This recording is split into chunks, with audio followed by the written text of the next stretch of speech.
We'll just call her Renee since you'll recognize the last name later. Renee doesn't work at UMC, but this is where she found her lifeline. This is where Renee works, at the Idalou City Hall. This is Suzette Williams. Hi, Suzette. And the city clerk, Janelle Neff. Hi, Janelle. Hi. Renee has lived in Idalou all her life and served as a city secretary for nearly 20 years. City Hall, this is Renee. So when she slipped away this morning for a mammogram, her co-workers knew she would return to the office with familiar advice. Early detection is the key. Later, after work, Renee told me the results of her mammogram. It went well. They didn't need any extra pictures. This month marks an important milestone for Renee, posted on her Facebook page, 5 years out and a cancer survivor. And they say that's when you can really, truly say you're cancer-free.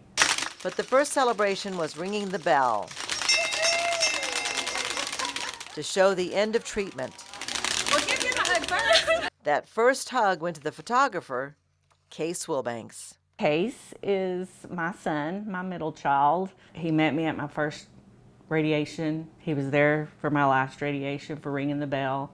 What makes this story remarkable for Renee Wilbanks is her strong family history of breast cancer had nothing to do with her diagnosis. No, I'm adopted, and there's no family history, but my mother, my adopted mother, her mother died of breast cancer and her aunt died of breast cancer.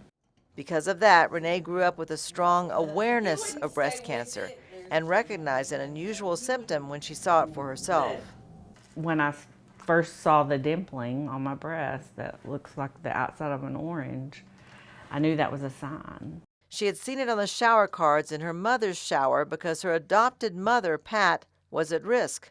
So it was a shock for Pat to learn that with so much family history, even her adopted daughter, Renee, would struggle with breast cancer too. It was hard, yeah. It was, I cried for days over this one. A reminder that breast cancer can strike anyone with risk factors or not, which is why Renee and Pat watch out for each other now. And Renee helps more people through her blog called What Does Cancer Look Like? Renee looks like a survivor, thanks to some good doctors and the support of her community.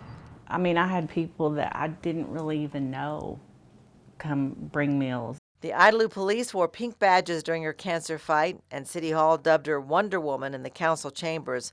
But perhaps the biggest surprise is Renee's middle child, Case, who played football in Idalou but was so shy. How many words did we hear Case say in the dressing room the whole time he played? Probably about 5. And is now the anchor man from Idalou, reduction in screenings across the nation, with a big voice in the fight against breast cancer. On KCBD News Channel 11 at 5.